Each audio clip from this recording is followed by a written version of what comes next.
कल्पना है कि तुम्हाला सगळ्या भाषा कळतात, पर अभी अगर मैं मेरे भाई को मिलने आई तो मेरे भाई के जबान में बात करनी पड़ेगी ना, और मेरे भाई को समझाना पड़ेगा।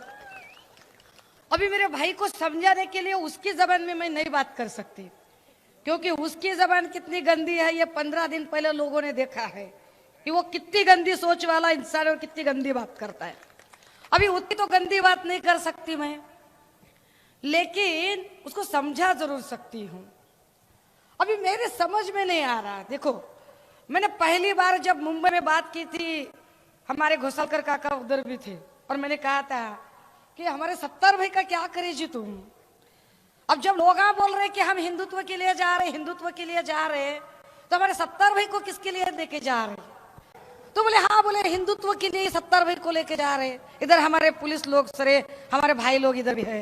अभी मैं भाई लोग बोले, तुम्हें लोग बोलते ताई भाऊ म्हणू नका, तुम्ही भाऊ म्हणून लय कार्यक्रम करताय, तुम्ही भाऊ म्हणू नका, पण मी तुम्हाला मनापासूनच भाऊ म्हणते।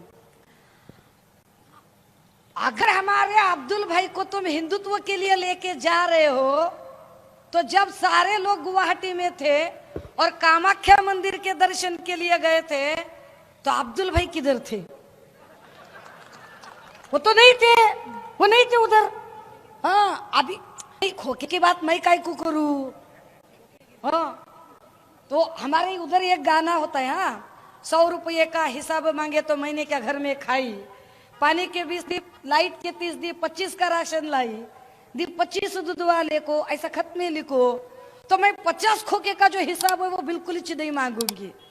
जान दो, अपना जो भाई है, कभी कभार मटके में लॉस हुआ तो लगता है, उसका क्या होता है, चलो छोड़ दो उस पे भी अपने को कुछ नहीं बात करने की। अभी ये सारे लोग कामाख्या को जा रहे, फिर एक बार हमारे एकनाथ भाई और सारे लोग जा रहे। अभी हिंदुत्व के खातिर गए हुए हमारे अब्दुल भाई क्या जाएंगे क्या खाली 39 से जाएंगे? तो म्हणले नहीं नहीं, ऐसे नहीं, ऐसे नहीं। तो क्या आप इस्लाम का फर्ज निभाते हैं?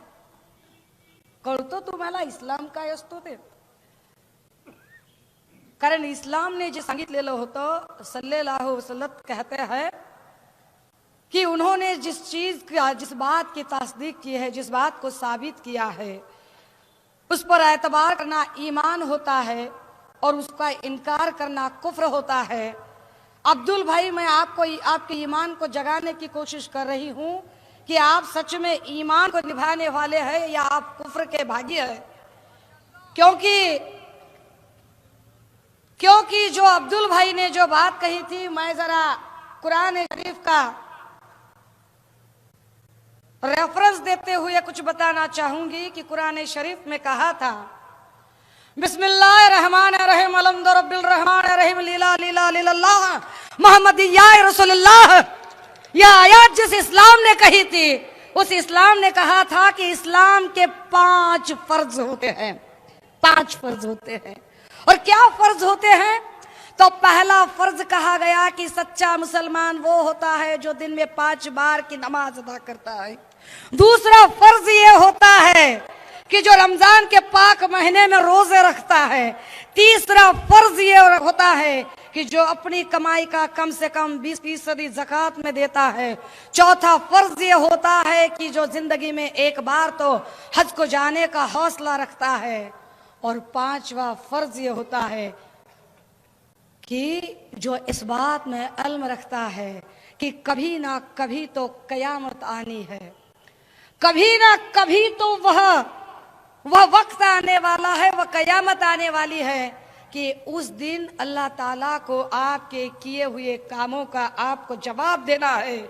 उस दिन अल्लाह ताला के सामने आपकी गर्दन शर्मिंदगी से झुकनी न चाहिए, वो तन के जवाब देने की, वो झुकने की नौबत न आए, इसलिए ईमान रखो।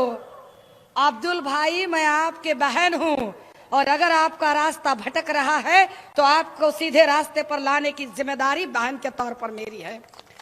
अब्दुल भाई, आपने किससे ईमान रखा?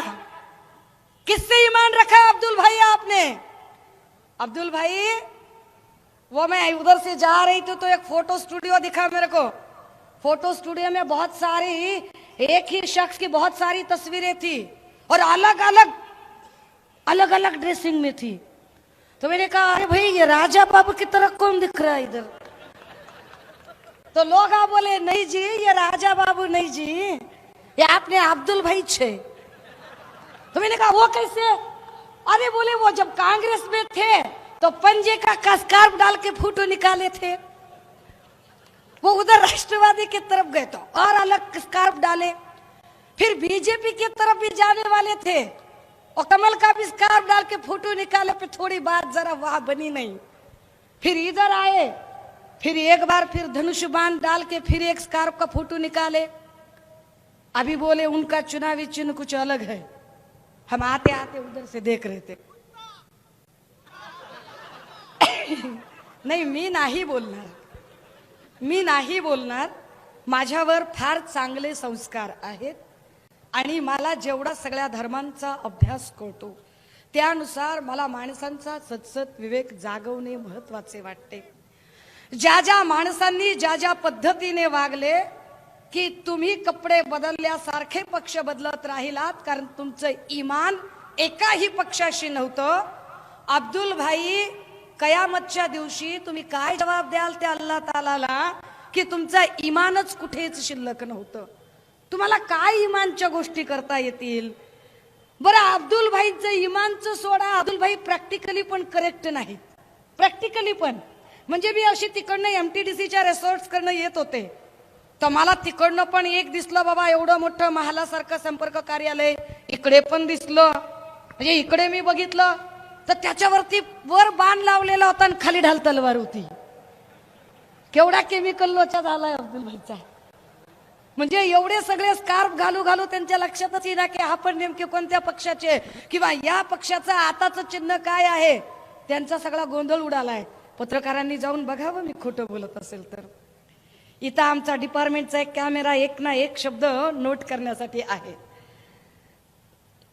आता बघा ते अब्दुल भाई, मी म्हटलं माझी महाप्रबोधनची यात्रा चालू आहे, एकच दिवस भेटला, लेकीला म्हटलं जाऊन येते बाळा, 2च दिवसात जाऊन येते। तर ती म्हणते मम्मा कुठे जायचं कुठे जायचं? तर म्हणलं सिल्लोडला जायचं। हे ऐकल्यावर गाडीतला एक कार्यकर्ता सांगतोय बाजी आप सिल्लोड को जाने वाले हैं क्या? तो मैंने हाँ, तो आपको गिनती आती क्या? मतलब बिल्कुल मेरे को गिनती आती, 2 1 जा 2, 2 2 जा 4, 2 3 जा 6, 2 4 जा 8, 2 5 जा 10, बे कबे बे दोनी 4 बे त्रिक 6। तो म्हणला बाजी फेल है, आप फेल है। बोले का? असली गिनती चालत नाही। अब्दुल भाईला बोलायचं असेल तर गिनती कुठली लागते? एकाकड छक्का, दुरीकड सत्या, तिरीकड आट्या, चौकाकड नौका, ओपन जेऊ देना क्लोज झोपू देना। अरे मी बहीण आहे त्याची, बहीण असल्यामुळे कळते आपल्याला बी, असं काय करताय, बहीण आहे बी। दादा हो काल आमच्या सभेला उशीर झाला होता, तर मग काल जरा घोळ झाला, म्हटलं नको बाबा आज लवकरच निघू। मी 4 वाजता निघाले, 7 वाजता पोहोचले। त्याचं कारण असं होतं की सिल्लोड ते संभाजीनगर एवढा भारी रस्ता होता, नाद करायचा नाही, काचासारखा गुळगुळीत रस्ता, अशी गाडी घसरून पडेल का असं वाटायला होतं। काय विकास केला बरं अब्दुल भाई तुम्ही? 28 वर्षापासून 28 वर्षापासून कुंडली मारता आणि सत्तेसाठी इमान बदलता, सत्तेसाठी प्रत्येक पक्षाला टोपी घालायचा प्रयत्न करता, प्रत्येक वेळेला प्रत्येक ठिकाणी मैं तुम्हारा छूंग बोलता, हाँ पर आप किसके नहीं हो। कभी कभी मेरे को ऐसी तकलीफ होती है, ऐसे मेरे को दिल में एक डाउट आता, अब्दुल भाई शक आता, आप घर वालों के भी हो कि नहीं? क्या बात चल रही अब्दुल भाई, ये गलत है, ये सरासर गलत है। आणि अशा माणसाकडून ज्याला कळत नाहीये, मी म्हटलं की मी अब्दुल भाईंना त्यांच्याच बोली भाषेमध्ये बोलायचा प्रयत्न करेल, त्यांना जी भाषा कळते ती। अब्दुल भाई शायद आपको पता नहीं है कि कुरान शरीफ में क्या कहा है कि माँ के पैरों तले जन्नत होती है। कहा गया है कि औरत, ऐसे कहा जाता है कि जहां पूरी हर मन्नत होती है, जहां पूरी हर मन्नत होती है, माँ के पैरों तले वो जन्नत होती है। अब्दुल भाई अहो कुठलीही महिला असेल ती कुणाची तरी आई आहे, बहीण आहे, लेक आहे आणि तिला फार मोठे महत्व आहे.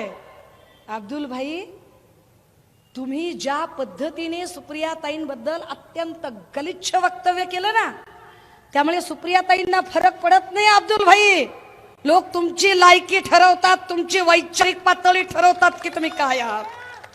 अशा पद्धतीने बोलता, एका महिलेबद्दल बोलता. दादा हो, तुम्ही विचार करा सगळेजण. माया हो, तुम्ही बघा काय ते. अरे 5 वेळा संसद रत्न असणाऱ्या आणि संसदेमध्ये असणाऱ्या शीर्षस्थानी असणाऱ्या बाईबद्दल जर अब्दुल सत्तार माध्यमांच्या समोर इतक्या गलिच्छ आणि थर्ड क्लास भाषेमध्ये बोलू शकतात, तर ते अब्दुल सत्तार गावखेड्यातल्या बायकांच्या बद्दल, गोरगरीब बायकांबद्दल काय विचार ठेवत असतील. आणि असा माणूस मला आश्चर्य वाटतं. काय काय म्हणून सिल्लोड मध्ये अरे रेस्ट हाऊस नाही चांगलं, काय म्हणून तुम्ही त्याच्या मागं लागला असाल. तुम्हाला बी लय नाद राव, लयच बॅक करणार तुम्हाला. तुम्ही बी काय लय धड नाही, तुम्हाला काय सांगून उपयोग नाही. हा नाही दादा, तेवढा भाव नाही, 120च असेल. म्हणजे मला जेवढा माहिती आहे तेवढा, बरं का. अरे मी तुमच्यातलीच आहे रे दादा हो, मी तुमचंच लेकरू आहे. मी काही नेता बिता काही नाहीये, मी तुमचं लेकरू आहे, मी तुमचीच बहीण आहे. त्यामुळे ज्या पद्धतीचं राजकारण, घाणेरडं राजकारण चालू आहे की महिलांच्या सन्मानाबद्दल कायम, बरं हे संवेदनशील अजिबात नाहीत बरं का. तुम्ही विचार करा की जे लोक जितेंद्र आव्हाडांनी नुसतं ताई सरका म्हटल्यावर त्यांच्यावरती विनयभंगाची केस दाखल करू शकतात, तेच लोक अब्दुल सत्तार किंवा गुलाब पाटलांना मात्र गुळमुळीत भाषेमध्ये समज देण्याचा प्रयत्न करतात. म्हणजे देवेंद्र फडणवीस नावाची जी वल्ली आहे ती किती पक्षपाती राजकारण करणारी आहे. देवेंद्रजींना हे अजूनही कदाचित लक्षात येत नाहीये की देवेंद्रजी हे एका पक्षाचे गृहमंत्री नाहीत, तर ते संपूर्ण महाराष्ट्राचे गृहमंत्री आहेत. देवेंद्रजींच्या हे लक्षातच येत नाहीये की तुम्ही महिला सन्मानावर अजिबात गंभीर नाही आहात. कदाचित असं तर नाही ना की देवेंद्रजी तुम्हीच ठरवून मिंधे गटातल्या एका आमदाराला बोलायला सांगता, कारण जरी इमेज बिघडली तरी त्यांची बिघडेल, करिअर बर्बाद झालं तरी त्यांचं होईल, आणि देवेंद्रजी तुम्ही आणि तुमची भाजपा सेफ साईड राहील. कारण देवेंद्रजींनी जे भयंकर राजकारण सध्या या राज्यामध्ये सुरू केलेलं आहे, उद्याला नवल वाटू नये जर देवेंद्रजींनी भविष्यात अगदी येणाऱ्या इलेक्शन मध्ये सुद्धा दस्तूर खुद्द नरेंद्र मोदींच्याच समोर पक्षांतर्गत आव्हानं जरी उभी केली तरी नवल वाटू नये, इतकी सध्या देवेंद्र टीमची तयारी चालू आहे. ज्या पद्धतीचं घाणेरडं राजकारण देवेंद्र फडणवीस यांच्याकडून चालतं, ते घाणेरडं राजकारण बघता, ज्या गलिच्छ पद्धतीने ते काम करतात, ते काम बघता मला आश्चर्य वाटतं. जे दुसऱ्यांकडे डोकावून बघतात आणि दुसऱ्यांना शहाणपण शिकवायला लागतात, ज्यांच्याकडे ठरवून कुणाचा विषय कधी उघडायचा आणि कधी बंद करायचा याचे हातखंडे त्यांना माहिती असतात. एखादी फाईल त्यांच्याकडे माणूस आला की क्लोज होते, त्यांच्या पासून जर माणूस लांब गेला की ती फाईल पुन्हा ओपन होते. हे राजकारण याच्या आधी कधीही या देशात, या राज्यात घडलं नव्हतं. दादा हो, प्रश्न फक्त शिवसेनेतून काही लोकांनी गद्दारी केली एवढा नाहीये, प्रश्न त्याच्याही पेक्षा गंभीर आहे. ही महाप्रबोधन यात्रा फक्त आणि फक्त गद्दारांना काहीतरी ऐकवायचंय म्हणून इथपर्यंत आले यासाठी नाहीये. ही महाप्रबोधन यात्रा खऱ्या अर्थानं तुमच्या सगळ्यांशी संवाद साधण्यासाठी आहे आणि तुम्हाला आठवण करून देण्यासाठी आहे. कारण विसरण्याचा एक मोठा शाप निसर्गाने आपल्याला दिलाय आणि तुम्हाला विसर पडू नये असं वाटतंय. तुम्ही जरा आठवून बघा की 2014ला भाजपने श्रीमान नरेंद्र मोदी यांच्या नेतृत्वाखाली ज्या निवडणुका लढल्या त्या निवडणुकांमध्ये प्रधान मुद्दा काय होता? त्या निवडणुकांमधला प्रधान मुद्दा हा फक्त आणि फक्त महागाई महागाई महागाईवर ते बोलत होते. नरेंद्र मोदी जिकडे तिकडे सांगत होते महंगाई बहुत हो चुकी. तुम्ही सुद्धा ऍडव्हर्टाईज बघत होता टीव्हीवर, बहुत हो चुकी महंगाई की मार अब की बार. नहीं नहीं नहीं, आता नहीं, आता नहीं. बहुत हो चुकी मोदी जी आपकी महंगाई की मार, अब की बार नहीं सहेंगे आपकी इमोशनल अत्याचार. आता मोदीजींना हे सांगायची गरज आहे की किती महागाई वाढावी. 10 वर्षात महागाई मी समजू शकते, 100 रुपये, 150 रुपये, 200 रुपये. दादा हो, 300 रुपयाला मिळणारा गॅस सिलेंडर आता 1200 रुपयापर्यंत गेलेला आहे.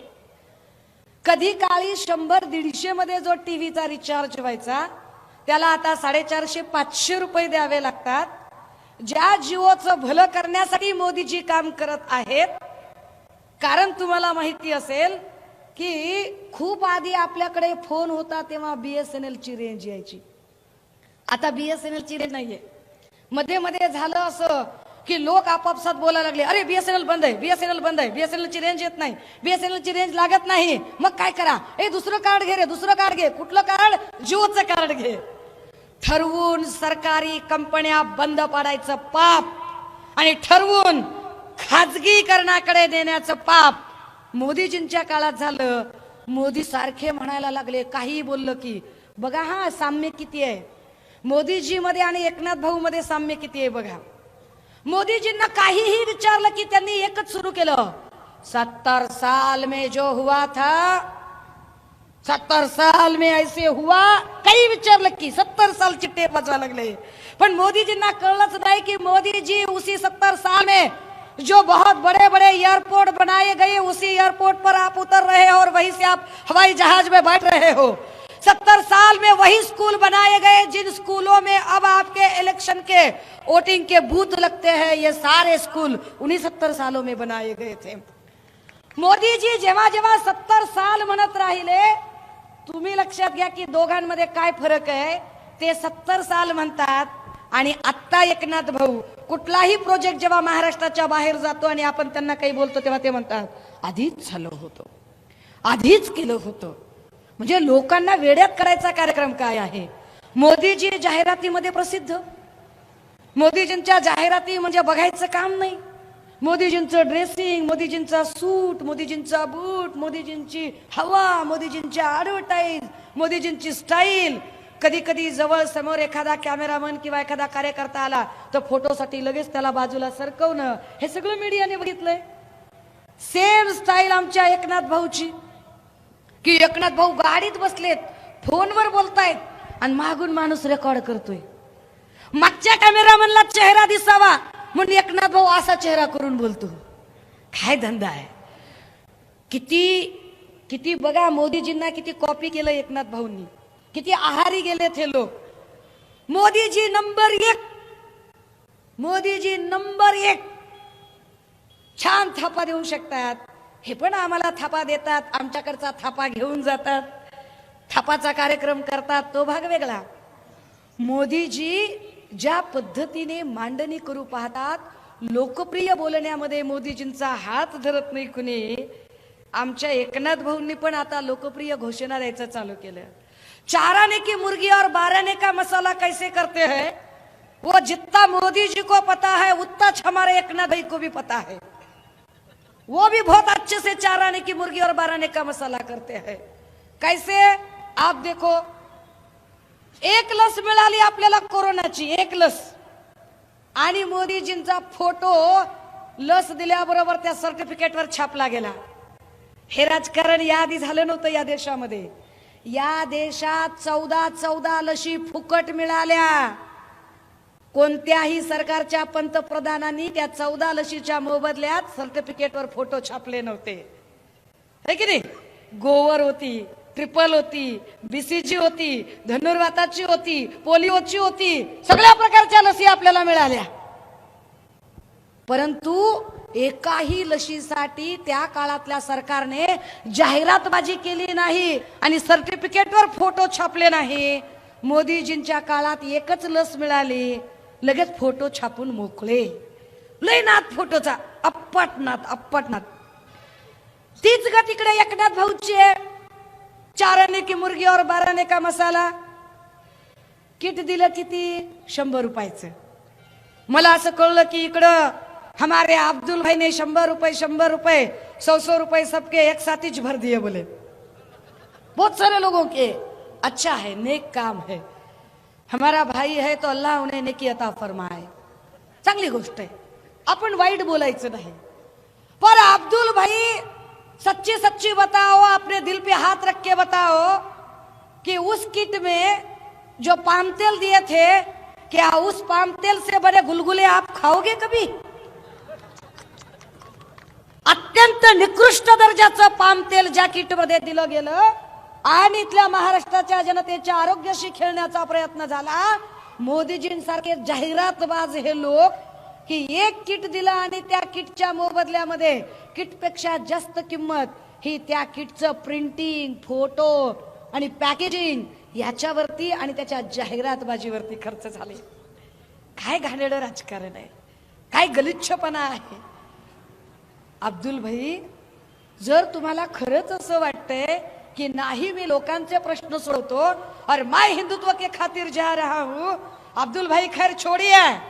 हमारे सारे मुसलमान भाई तो है, वो अपने खून पसीने की और अपनी कमाई की खाएंगे, उनको आपके एहसानों की जरूरत नहीं है. किंतु अगर आप बोल रहे कि मैं हिंदुओं के लिए हूं, तर मग सिल्लोड मधल्या हिंदू स्मशान भूमीचा प्रश्न अजूनही अब्दुल भाई तुम्ही का सोडवत नाही?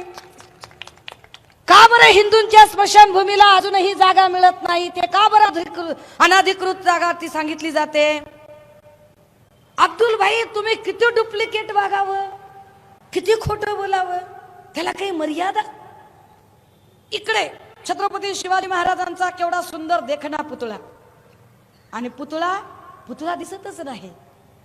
कारण यांचे सगळे सुपारीबाज कॉन्ट्रॅक्टर, सेंटर पंटर यांची सगळी अनाधिकृत बांधकाम आणि यांचे बॅनर. का तर ते अब्दुल भाईचे हुजरे जी हुजूर करून पुढे चालणारे आहेत, मग त्यांच्यासाठी तुम्ही ठेवता. अब्दुल भाई, तुम्ही असं वाटत नाही का तुम्हाला की तुम्ही जी डोक्यावर गांधी टोपी घालताय त्या गांधी टोपीचा तुम्ही अपमान करताय? कारण जी गांधी टोपी सत्य आणि अहिंसेसाठी होती, अब्दुल भाई, तुमचा आणि सत्याचा लांब पर्यंत कसलाच संबंध नाही. मुळात सत्य या शब्दाचा विरोध आहे शब्द म्हणजे अब्दुल सत्तार म्हणावं की काय? इतकी वाईट अवस्था आहे. आणि तुम्ही तरी शहाणपण सांगायचं आणि शेंड्यावर शहाणं होऊन त्यांनी बोलायचं. दादा हो, ह्या सगळ्यांमध्ये तुमच्या पदरात काय पडलं? ज्या मिळायचे त्याला 50 खोके मिळाले, ज्याला मिळायचं त्याला मिनिस्ट्री मिळाली. मी एकाला विचारलं, अरे हे राजकारण चलतंय कसं रे? काय गणित असेल बरं ह्याच्या राजकारणाचं? जर शहरामध्ये रस्ते चांगले नाहीयेत, शहरामध्ये स्मशानभूमी नाहीये, शहरात एवढे सगळे प्रश्न आहेत, हे चलतंय कसं कार्ड? त्यानं फार चांगली गंमत सांगितली. म्हणला, गडी लय झाबाज आहे. गडी असला काही खेळ खेळतोय, ह्यानं एकच खेळ धरलाय. एक 100-200 माय मावल्यांना राखी बांधायला जायचं, 200 बायकांना राखी बांधायला जायचं, 200 बायकांच्या सासरचे, माहेरचे, आजूबाजूचे, ओळखीचे प्रत्येकाचे जरी धरले, एका बाईला राखी बांधणं म्हणजे तिचे नातेवाईक इकडचे तिकडचे आणि तिचे पै पाहुणे 100 जरी धरले आणि अशा 400 माय मावल्यांकडून राखी बांधली की झाले. एवढे ह्याच्यावरती अब्दुल भाई किती लोकांवरती इमोशनल अत्याचार कराल आणि किती खोटं बोलाल. पण खोटं बोलणं तुमची फितरत आहे. पर त्यात ते म्हणाले की मागच्या वेळेला इकडे सभेचा प्रॉब्लेम केला यांनी. बोले आदित्य साहेबांची सभा नाही होऊ द्यायची. बापाची पेंड आहे तुमच्या. जर भारतीय राज्यघटनेमध्ये प्रकरण 3 कलम 19 नुसार प्रत्येकाला बोलण्याचा, लिहिण्याचा, छापण्याचा, सभा घेण्याचा, भाषण करण्याचा अधिकार दिलेला असेल आणि सगळ्यांच्या सभा होतात, तर तुम्ही घाबरता कशाला? तुम्हीच आहात ना ते अब्दुल सत्तारजी जे म्हणाला होतात की हिम्मत असेल तर मी राजीनामा देतो, तुम्ही राजीनामा द्या, मी लढायला तयार आहे. अब्दुल सत्तारजी, तुम्ही टीव्ही चॅनलवर म्हणताय मी राजीनामा देतो, पण तुम्ही इतके घाबरता आणि लगेचच पळपुट्यासारखा पळ करता की तुमच्याच मतदारसंघात येऊन जेव्हा सन्माननीय आदित्य ठाकरे सभा घ्यायची ठरवतात त्यावेळेला मात्र तुम्ही सभेची परवानगी ना करता आणि पालकमंत्री असल्याचा माज दाखवता. अब्दुल भाई, तुम्हाला असं वाटेल की माझ्या मागं खूप माणसं बसली आहेत म्हणून मी फार बोलतीये. तुम्ही ठरवलं आणि तुम्ही सांगितलं ना तर तुमच्या सिल्लोड मध्ये मी तुम्हाला एकटी सुद्धा येऊन बोलायला तयार आहे. उतना जिगर रखती मैं उतना जिगर रखती हूँ और मैं बेईमानी नहीं करती हूँ और मैं शर्मिंदा नहीं हूँ और शर्मिंदगी नहीं है मुझ में. मैं छाती ठोक के बात कर सकती हूँ. दादा हो, ही महाप्रबोधन यात्राच यासाठी आहे की ज्या पद्धतीचा गलिच्छपणा की लोकांचे प्रश्न बाजूला टाकले जावे. टीईटीच्या घोटाळ्यावरती फार बोलले आमचे सगळे सन्माननीय नेतेगण. मी टीईटीच्या घोटाळ्यावरती आता पुन्हा जाणार नाही. पण राजे हो, परिस्थिती काय आहे? आमच्या सगळ्यात सुशिक्षित बेरोजगारांची, ज्यांना नोकऱ्यांचे फॉर्म भरावे लागतात, आज घडीला म्हणजे तुम्ही बघितलं असेल की साधारण 5-7 वर्षांपूर्वी प्रत्येक गावामध्ये एसटीडी बूथ सेंटर दिसायचे. 10 वर्षांपूर्वी आता प्रत्येक गावांमध्ये जिथे एसटीडी बूथ सेंटर होते तिथेच महा ई सेवा केंद्र सुरू झालेले आहे.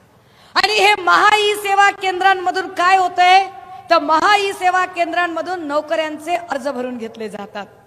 कारण गोरगरीब लेकरांकडे लॅपटॉप नाही आहेत, कम्प्युटर नाही आहेत, त्यांना फॉर्म भरता येत नाही म्हणून फॉर्म भरायला ते महा ई सेवा केंद्राकडे जातात.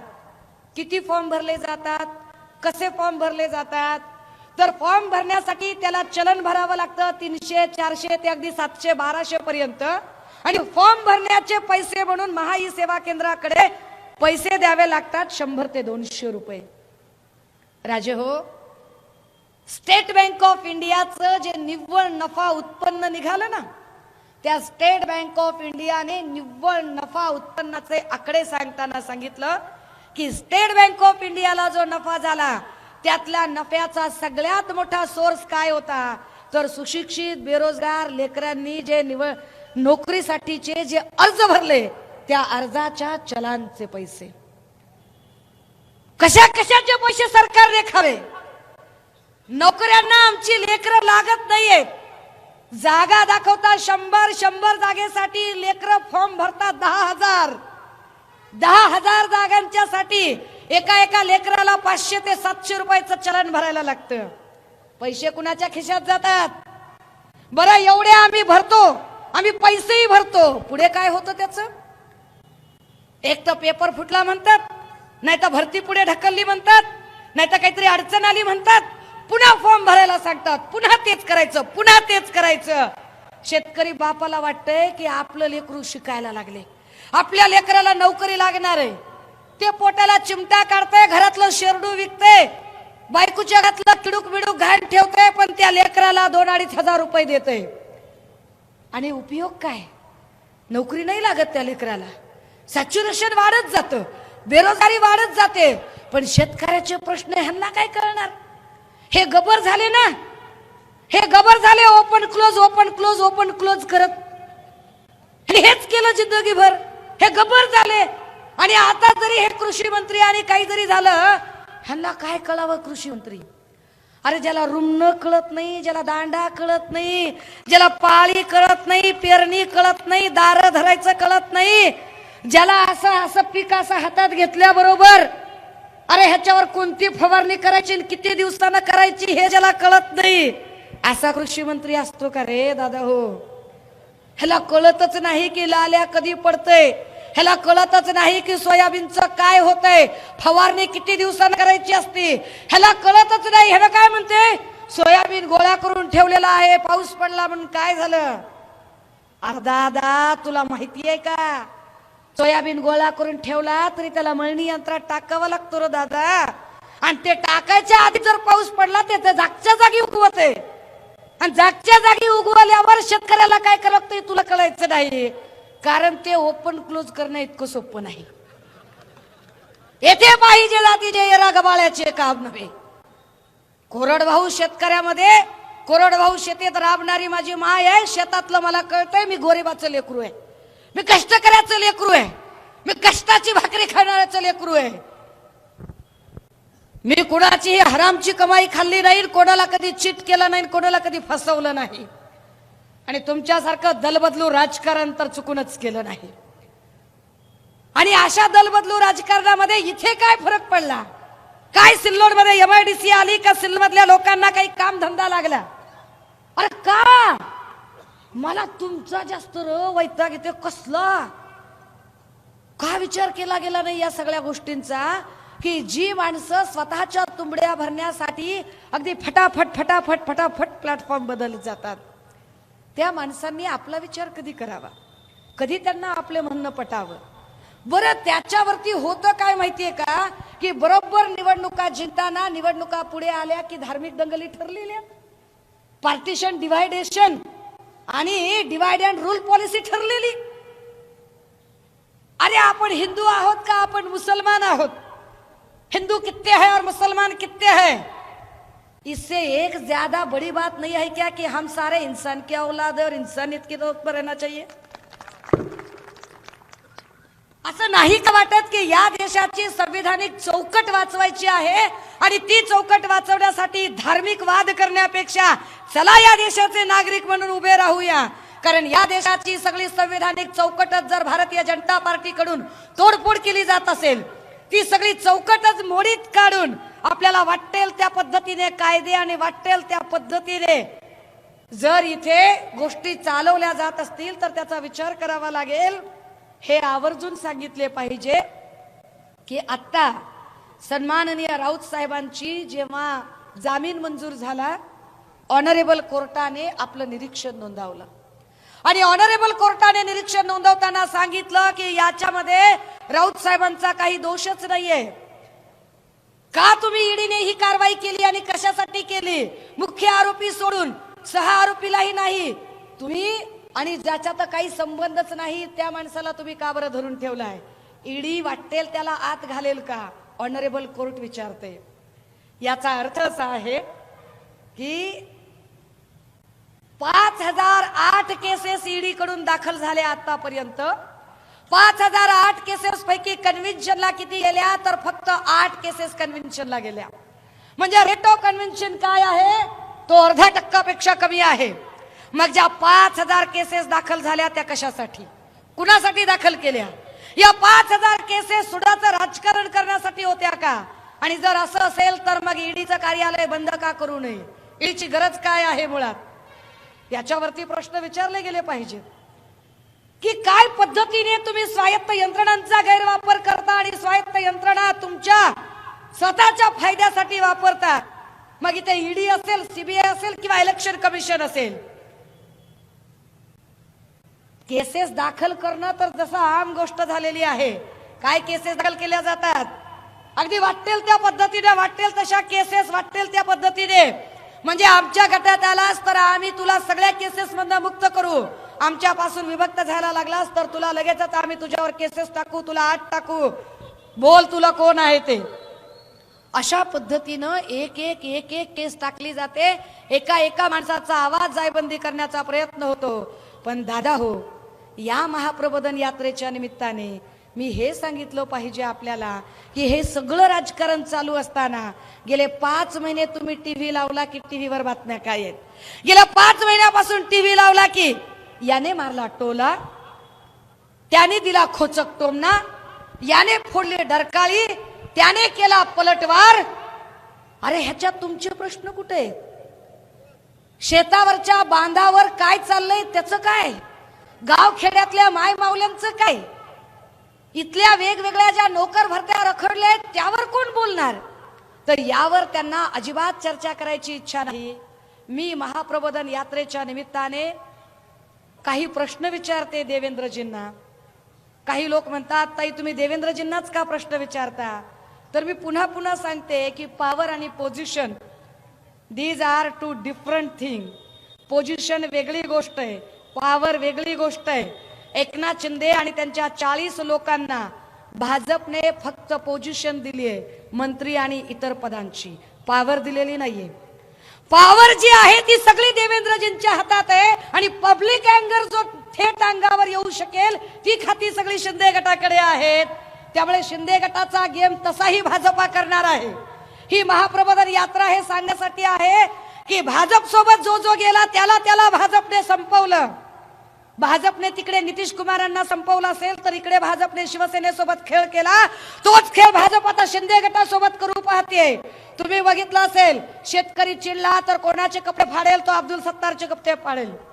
गेल्या अनेक दिवसात जे अनेक प्रोजेक्ट बाहेर गेले, या प्रोजेक्टवर लोक प्रश्न कुणाला विचारतील तर ते उदय सामंतला विचारतील. म्हणजे शिंदे गटाचे सगळे आमदार डॅमेज करून ते शिंदे गटही संपवणारे हे शिंदे गटाला वेळीच कळले पाहिजे.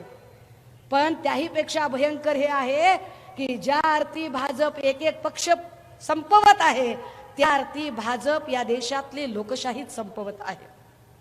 भाजपला या देशामध्ये लोकशाहीच नको आहे. संसदीय लोकशाहीमध्ये प्रबळ विरोधक असणे गरजेचे असते. पण भाजप विरोधकांना संपवण्याचा पद्धतशीर डाव करत आहे. हा पद्धतशीर डाव करत असताना भाजपने जे एक एक एक एक एक एक पैत्रे चालू केलेले आहेत, सगळी मलिद्याची खाती देवेंद्रजींकडे, जीडीसी देवेंद्रजीकडे, वित्त देवेंद्रजीकडे, गृह देवेंद्रजीकडे, जलसंधारण जलसंपदा देवेंद्रजीकडे, गृह खातं देवेंद्रजीकडे, सगळी महत्वाची खाती त्यांच्याकडे. यांच्या हातात काय? यांच्या हातात खारमुऱ्यातले शेंगदाणे देवेंद्रजींकडे आणि उरलेली पुरचुंडी शिंदे गटाकडे. करा मजा, घ्या पोकळ पुरचुंडी. काय करता त्याचं? आता हे सगळं चालू असताना काही जण म्हणतायत नाही नाही ताई तुम्ही हे बोलणं बरोबर नाही. मी एकही शिवी दिली नाही कोणाला. इथे डिपार्टमेंटचा कॅमेरा आहे, मी एकही शिवी दिली नाही. मी एकेरी कोणाचा उल्लेख करत नाहीये. मी कोणावरही आरोप करत नाहीये. मी वस्तुस्थिती मांडायचा प्रयत्न करते. याच्या उपर जर त्यांचं म्हणणं असेल की ताई तुम्ही चूक आहात तर चला माझी चूक काढून द्या, याच्या उपर जर तुमचं म्हणणं असेल की आम्हीच खरे आहोत तर चला मी किरीट सोमय्या यांच्या नावाचा गंडा बांधायला तयार आहे. शिवसेनेमध्ये हे शिवबंधन फार पवित्र मानलं जातं. मी हे शिवबंधन सोडून किरीट सोमय्याच्या नावाचा गंडा बांधायला तयार आहे. फक्त किरीट सोमय्या यांनी काही प्रश्नांची उत्तरं मला द्यायची.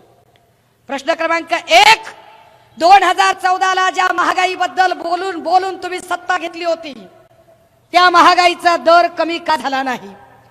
प्रश्न क्रमांक 2, 2014ला तुम्ही म्हणाला होतात मोदीजी, भाई और बहनों रुपया जिस तरह से गिर रहा है यह राष्ट्र की प्रतिमा के लिए बेहद हानिकारक बात है.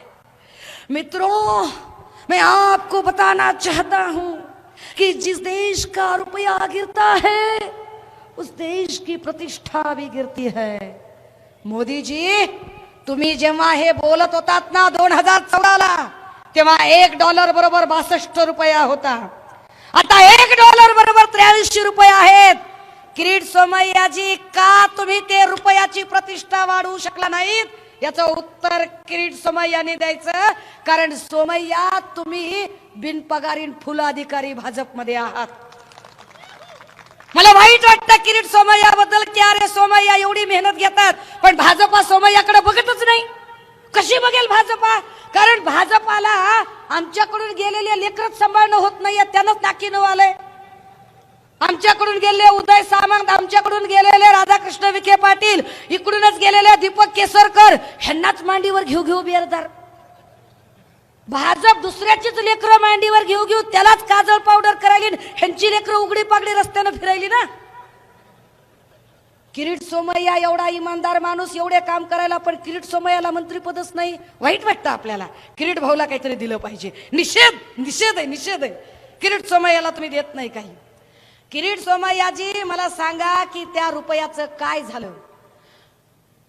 मला तिसऱ्या प्रश्नाचं उत्तर या लोकांनी दिलं पाहिजे की भावनिक राजकारण सोडून द्या, धर्माच्या नावावर लोकांना पिडणं सोडून द्या. चलनी नोटांवर कुणाचा फोटो छापायचा हा प्रश्न महत्वाचा नाहीये किरीटजी. चलनी नोटावरती गौरी यावी, गणपती यावी, 786 लिखना पड़ेगा कि गुरुद्वारा छापना पड़ेगा या और कुछ? चर्चा इस बात पर नहीं हो सकती. चर्चा या गोष्टीवर होईल मोदीजी की भावनिक मुद्दे बाजूला साडून चलनी नोटावर कुणाचा फोटो छापायचा हा मुद्दा बाजूला ठेवून आंतरराष्ट्रीय मार्केटमध्ये चलनी नोटांना प्रतिष्ठा कशी मिळेल हा खरा आमचा प्रश्न आहे. त्याचं उत्तर किरीटजींना देता आलं पाहिजे. मी किरीटजीच्या नावाचा गंडा बांधायला तयार आहे, पण किरीटजी ज्या जाहिराती केल्या होत्या ना 2014ला, ज्या जाहिरातीमध्ये एक बाई रडते आणि म्हणते महिलाओं को इस तरह से असुरक्षा देने वालों अब की बार लोग तुम्हें माफ नहीं करेंगे. किरीटजी, तुमच्या काळात महिला अजूनही सुरक्षित का नाहीत? कठुआ उन्नाव हाथरस मधल्या प्रकरणामध्ये तुमची काय दातखीळ बसते का? भाजपचा कुलदीप सेंगर बलात्कारी म्हणून जाहीर होतो आणि बलात्काराच्या समर्थनार्थ मोर्चे काढले जातात. अरे आफताबला तर शिक्षा झालीच पाहिजे. सोडा, आफताबची बाजू कोणच घेणार नाही, त्याला मरेपर्यंत फाशी झाली पाहिजे. पण आफताबला मरेपर्यंत फाशी होताना बिल्किस बानोच्या आरोपींचं काय करायचं याचं उत्तर भाजपा देणार आहे का? जे हैवानियत बिल्किस बानोच्या सोबत झाली यावर बोलणार आहात का तुम्ही? माझ्या प्रश्नांचं उत्तर किरीटजी तुम्हाला आणि मोदींना द्यावं लागेल की ओम अंजना कश्यप किंवा अक्षय कुमार यांना एकटे घेऊन मुलाखती देण्यापेक्षा तुम्ही आयुष्यात एक तरी प्रेस कॉन्फरन्स जाहीर घ्याल का?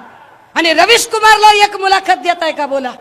एक जाहीर प्रेस कॉन्फरन्स होऊन जाऊ द्या की सगळ्या देशाचा हिंदी, मराठी, इंग्रजी मीडिया, नॅशनल आणि इंटरनॅशनल मीडियाने तुम्हाला प्रश्न विचारावेत आणि मोदींनी त्याची ठामपणे उत्तर द्यावीत. 56 इंच का सीना क्यों घबराता है मोदी जी, प्रेस से ये बताइए. वो सीना इतना कैसे कमजोर है कि आप प्रेस को फेस नहीं कर पाते. और प्रेस भी ये लिखने की डेयरिंग कब करेगी कि मोदी जी इन सवालों के जवाब तो देने पड़ेंगे, क्योंकि कयामत का दिन तो मोदी जी के लिए भी आने वाला है. सगळ्यांच्यासाठी येणार आहे.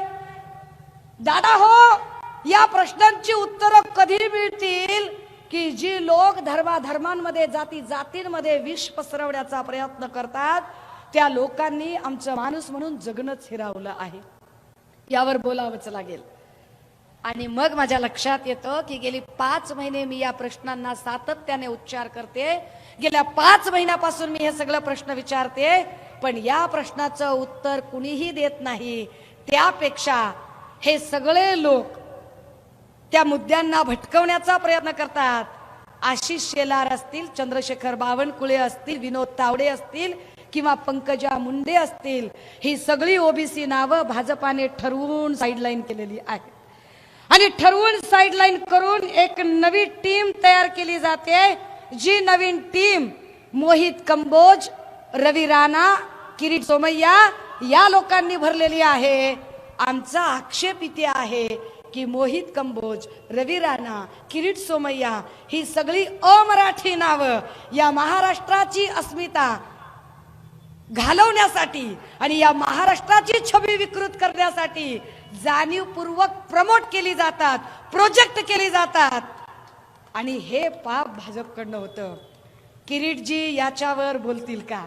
आणि किरीटजी, ज्या लोकांचे तुम्ही घोटाळे बाहेर काढले त्या लोकांना तुम्ही क्लीन चिट तर देऊच शकत नाही, कारण अजूनही त्यांच्यावरती ईडीने चार्जशीट दाखल केलेली नाहीये. प्रताप सरनाईक, यशवंत जाधव, भावना गवळी यांच्यावरची चार्जशीट दाखल कधी होणार? आणि त्याचं उत्तर या लोकांकडे नाहीये. दादा हो, मी हे तुम्हाला का सांगते? मी हे तुम्हाला यासाठी सांगते की ही माणसं प्रत्येक वेळेला धर्म पुढे आणतात. हिंदू हिंदू हिंदू हिंदू हिंदू. हा, हिंदूला पोट नसतंय? हिंदूला भूक लागत नाही? अय दादा, भगवा टिळा लावलाय, हिंदू आहे ना, मग नाही करायचं, जेवणच नाही करायचं, जमतंय का? अरे हिंदूला बी पोट असते आणि मुसलमानाला बी पोट असते. हिंदूला बी नोकरीची गरज आहे आणि बौद्ध, ख्रिश्चन, जैनाला पण नोकरीची गरज आहे. हिंदूची बी माय बहीण असते आणि बौद्ध ईसायाची बी माय बहीण असते. फक्त हिंदू म्हणून तुम्ही हे सगळे प्रश्न साईडलाईन कराल, या सगळ्या प्रश्नांना तुम्ही गुमराह कराल तर नाही जमणार.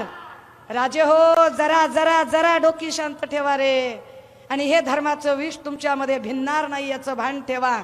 आणि खऱ्या अर्थानं तुमचे जगण्याचे प्रश्न काय आहेत, या जगण्याच्या प्रश्नांना घेऊन कधीतरी पुढाऱ्यांना खिंडीत गाठा आणि विचारा की जगण्याच्या प्रश्नांवरती काय केलंय.